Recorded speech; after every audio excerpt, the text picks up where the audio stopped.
I love Mirror's Edge. I really love Mirror's Edge. And at GrandPunch.com, I know I'm not alone in this. At the very least, Sam Young and John Murray are in the exact same boat in loving this game when it came out back in 2008. And there's really nothing else quite like it. Well, apart from the recent closed beta of Mirror's Edge Catalyst, which of course is the sequel that we never thought we would get.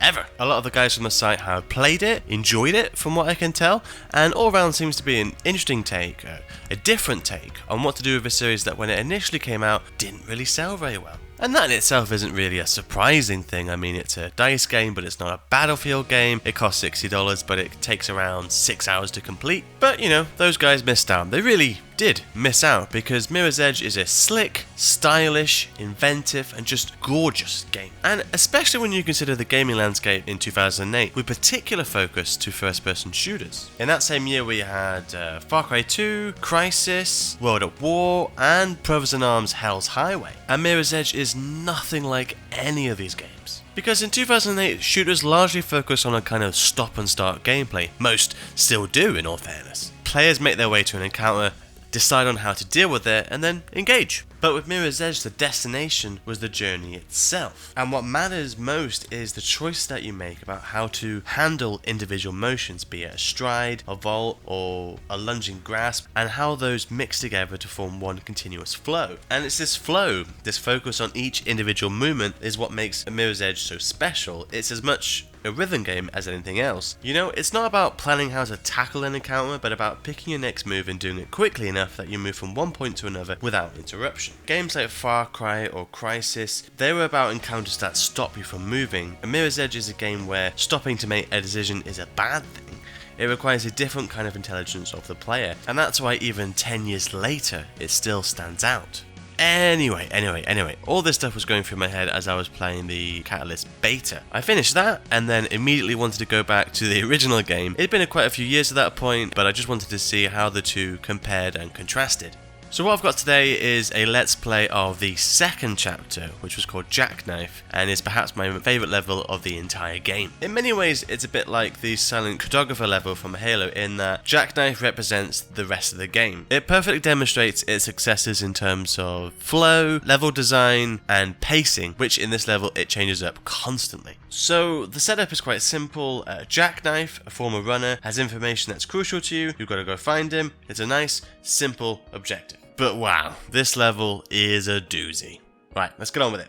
Rick's got a location on Jackknife. He's on some rooftops at the old runner training ground near the storm drains. Now see, straight away, one of the cooler mechanics that you'll see is something called Runner's Vision, where objects that help you progress are highlighted in red. In this particular case, we can climb those pipes so we can see them as red. At some point in the game, I'm pretty sure, one of the news feeds in an elevator mentions that one of the ways to spot a runner is to note their fondness for the colour red. And you know, can't really blame them, because red is the most attractive colour to the human brain. If you want to draw someone's attention to something or someone, then just use red. It's why so many businesses use red signs as opposed to blue ones. They really grab attention, which is great of course in this world because there's so very little colour in it. One last thing about red actually is that it's the most impulsive colour to the human brain. So like for example, if you go to a red light district, then you know you may be reaching for your wallet when normally you'd be reaching for your phone to speak to your spouse. Or why the Golden Gate Bridge is the most popular suicide spot in the whole of the world, because it's also the only bridge in the whole of the world that is entirely red. And that psychological theory does go some way to explaining why the runners of Mirror's Edge seem to be okay with just jumping off shit first and worrying about the consequences and broken bones later. Now here, if you've done a good enough job of keeping out of the way of the snipers, you'll go into this very nice blue room, very blue room, which is blocked off by a steam vent. Of course, it being so blue, it makes it very easy to see the bright red valve that you've got to press in order to get out. And while yes, it looks very nice, more importantly, the distinctive colour improves decision making. Right away, players can quickly determine which objects they need to maintain forward momentum with. This creates a better play experience, frankly. Again, once the flow stops, once Faith dies, once you have to restart an entire level, it kind of stops becoming as much fun. Yes, we're going to run to the end of this hallway here, open the red door, and on the other side of this red door, oh boy, this is why I love Jackknife. You see, each level in Mirror's Edge has a distinct personality, and Jackknife's is all about cool blues and greens set in surprisingly huge environments. I think it's also the best looking level in the game, probably. You know, you start off by going from these red shipping containers, jumping onto some hanging platforms, and you begin your descent into the sewers. I guess narratively, it's supposed to be a way to avoid the police, but I mean, who really cares? There's a giant hole in the ground, and you get to jump around all over it. And the thing that's cool about this is that you can start from the top and go work your way all the way to the bottom in one continuous flowing action. It's about trying to find the best route. And really, in most other games, if I was to say on paper, okay, you got to go onto an air conditioner, shimmy around it, leap to the next pole, drop down, I mean, that sounds quite boring, right? But that's the joy of the game. Getting past a ledge or a fence in any other game might sound trivial, but here it's a series of distinct motions. Find the object, climb the object, time the jump right, maintain forward momentum, leap, shimmy, leap again, drop. I mean, there's a distinct rhythm, and once you find your groove, even something that seems super mundane can actually be really, really fun. And so here we're just starting to get into the sewer system properly, which seems like a good time to mention that this is the cleanest sewer I think I've ever seen in a game. The government of Mirror's Edge is supposed to be quite evil and utilitarian, but you know, from where I'm standing, they seem to focus all of their dollars into their sanitary system, which I can certainly respect. And yeah, so we've just hit that nice big red switch to open up this massive airlock, and it will slowly open up. And again, on the other side, what a treat for the eyes. This sewer system, this whole room is just breathtaking. I love it so much. And you get to climb from the bottom all the way up to the very top of this giant room. And as with Half-Life, this may seem like an unrealistic, needless room, but such a place actually exists. This room is modeled after a tsunami drainage system in Japan. And it's funny actually, if you look at the photos of the real life version against the virtual version, they're both gorgeous, though of course in Mirror's Edge it's much more colourful, and again for a sewer the water throughout looks very, very pristine. And of course this whole section is in stark contrast to the descent into the sewers, which was all about small platforms, good timing and wall running. This whole room is all about running forward, building up momentum and taking these massive leaps. The higher up you go, the scarier it gets, but the path breaks things up in such a way that it feels like each step closer to the goal is more dangerous than the last. And obviously that is forgetting the snipers that are constantly on your tail and shooting at you from both below and above.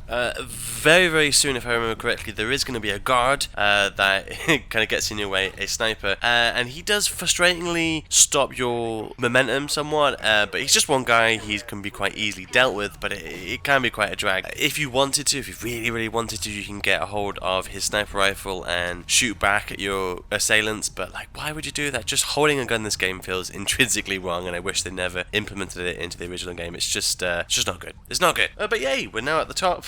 The level designers were kind enough to highlight your goal by making it on the lighter side of the room. Head towards the dark areas and you're going the wrong way. Move towards the lighter areas and you're moving in the right direction. And then you'll find a zip line, and taking it down will get you close to the door, but in order to get to the door you have to shimmy across a narrow ledge to do so. Why is this necessary? Why couldn't the designers have just let you land right next to the door? Well, this is actually a neat bit of storytelling on their part. As you can see here, shimmying across allows you one last look at this tremendous obstacle, this huge room that you've just cleared, and it makes you feel really, really good about yourself. And so I've just smacked a new button, we're in a whole new room. Let's just jump up here, turn around, go over there, and pretty much soon we're going to hit a very big water slide, which sounds like lovely fun. It's not. I didn't like this section at all, because as you can see, it's going to slide right down here, and there's no actual way to just jump across this huge pit that's at the end. They just crash down, and the only other option is to run across the wall, and it just seems a bit counterintuitive. When a designer deals damage to the player, that's usually a sign that the player has made a mistake, and for this particular obstacle it seems that coming to an abrupt stop before falling down the chasm and taking damage is actually the way to go. It's just a weird wrinkle, and it stands out because the rest of the game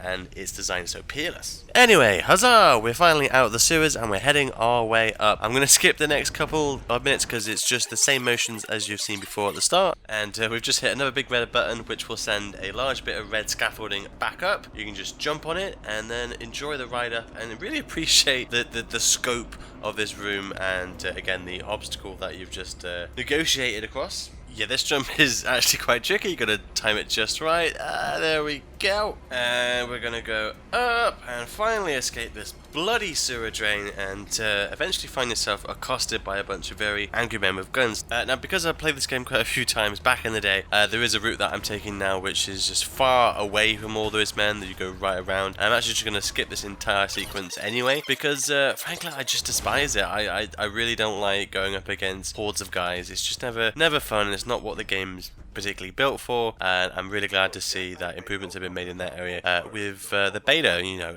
Faith never picks up a gun for starters. And here we are again in another elevator. Always to the right side there'll always be some nice story detail, but really it's quite similar in function to, I'm thinking of the elevator rides in the original Mass Effect, just to mask the loading of the next area. Anyway, there's Jackknife. Hello. He's honestly a bit of a dick. He just immediately says a few quips and runs away. You gotta give chase. See, up until now, the primary impetus for your forward momentum has been, oh no, people are shooting at me, and now it's, that guy's running away. You stop being prey and essentially become a predator. The chase itself is pretty unremarkable, aside from the fact there are multiple ways to do it, although they rarely diverge in any meaningful way. The outcome is always the same. Jackknife arrives at a predefined location, makes a bad jump because he's a dick, and you have to make a slight detour to get to him. And I'm just gonna end the video there, gonna end this particular run. I just wanted to show the start of that chase just as an example of Jackknife as a level changing up its pace once again in its final act. I hope you enjoyed revisiting A Mirror's Edge with me one more time. I've had a lot of fun just kind of studying it a little bit more and seeing what worked and what didn't, and getting more and more excited now for the release of Mirror's Edge Catalyst. And until that point, you can always go and play the original game. It's out on PlayStation Now, which actually works really well, guys. Don't worry about that. And of course, it is available on PC. I have been Liam Harvey from Ground Punch, and yeah, goodbye.